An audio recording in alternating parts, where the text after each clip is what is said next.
Depuis quelques jours, la place de la Liberté a retrouvé la grande scène du Festival des Jeux du Théâtre pour sa 70e édition, le plus ancien festival de théâtre de France après celui d'Avignon. Hier soir, les 600 spectateurs ont fait un bond d'un siècle pour se retrouver dans l'univers fantaisiste de la Rose éclose, une maison close de la Belle Époque pour la pièce La Crème de Normandie. Ah, mes petites chattes! Chattes! Ça va, ça n'a pas changé? Non, monsieur Sastel. Spectacle léger, parfois coquin, mais le fond du propos était plus sérieux. Une maison close en 1900, c'est joyeux, c'est festif, c'est spectaculaire, c'est théâtral.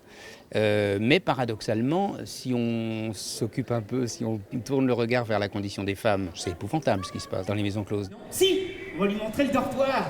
Notre dortoir, là? Oui. Ah non, ça c'est privé. Et puis c'est sordide? Ben justement.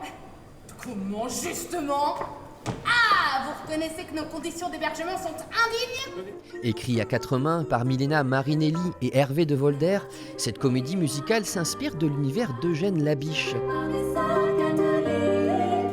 On vous rassure, ces femmes ne resteront pas soumises au mal désir.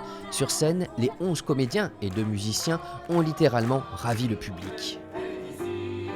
Beaucoup de gaieté, des belles voix, un beau décor, tout y était.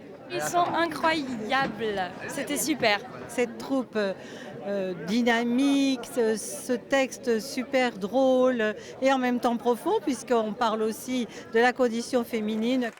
12 autres spectacles sont encore au programme du festival jusqu'au 3 août, dans des univers et des registres très variés.